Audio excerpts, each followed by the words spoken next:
Most of the people that I deal with, they lack this skill. They're not closers, they're not influencers, they're not salespeople. And I have to tell you this, some people think sales is a dirty word.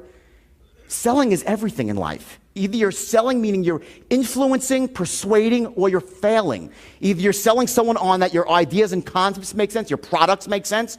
You're selling your kids to make their better, do their homework. Doesn't matter what line of work you're in with your children, your spouse, you're always influencing and conveying your thoughts, your concepts, and trying to do it in a way that connects with another human being and empowers them, but also gets you what you want in life too. That's what influencing is all about. And I will tell you that you might have heard this from other places, that there's a force inside of you, and once you unleash that force, you can accomplish anything in life. It's a cliche. It's a cliche. But here's the deal. There actually is a force. And the way you wake it up is by influencing one person first. And who's that? Yourself. You have to convince yourself that you are the shit, that you have everything it takes to achieve massive wealth and success. And if you don't have one specific skill set here, if you lack a specific skill, you fucking go out and get it. You perfect it. There are two types of people in the world. I'll tell you exactly who they are. You have people on one side who have reasons. And there are some people in this room that are reason people. They'll tell you all the fucking reasons why they can't become successful, why they can't get what they want in life. There are those people in this room. If I give you the greatest idea in the world, the greatest opportunity, you'll say, well, I got to travel somewhere, or it's going to cost me some money to lay out, or then I have to drop what I'm doing now, or put an extra 3 hours with, neglect my kids. I'll give you an example. I was getting a massage. I stayed, the Del Coronado Hotel? Right? The beautiful hotel. And I went there. It was my 2-year anniversary with the woman who I'm going to marry this year. Grace, she's in the back. Ann. Say, hi, Ann. Okay? So we're there. We're celebrating our anniversary. So we're getting massages. Okay? I'm getting a massage, and of course, she starts to ask me questions. What do you do? So I told her what I do. She says, oh, my God, I'm an entrepreneur. And she tells me some detailed story about how she has this business where she takes these shirts, and they're healing shirts. She puts like stones on them or something, right? And they go for your chakras, like the 7 or 10 chakras, whatever it might be. I'm not an expert in this stuff. She's telling me the whole thing. The whole thing. Like, wow, good. Sounds really good. Whole thing, right? I said, so how many shirts are you selling? Oh, none. No, I'm not selling any yet.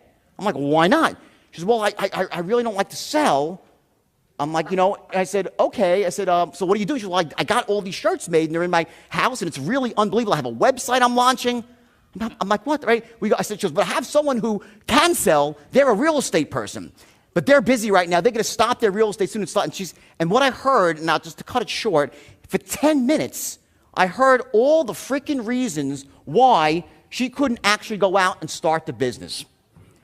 She didn't say, when she said I couldn't sell, it's not, she goes, I'm just not a salesperson. I'm not like that. That's a load of crap. That's a loser's mentality. Sales, influence, persuasion, it's an entirely learnable skill. And in case you haven't noticed, Frank is a fucking master closer. He's a follow-through guy that just gets shit done. And he's got the vision too. So here's the deal. In order to achieve mastery in business and in life, especially with money and success, you need to understand this, that you have two worlds that you need to operate in. You need to operate, firstly, in the inner world, which is what goes on right between your ears, right here, the inner game of wealth and success. And I want to talk about it in terms of persuasion. I said before, the first person you have to persuade is who? Yourself, right? Fair enough. Now, there are certain basic concepts that you've probably heard before in terms of the importance of being able to manage your state. Raise your hand if you've heard that before. State management, important, right? Okay, this goes back, state management, to the beginning of time.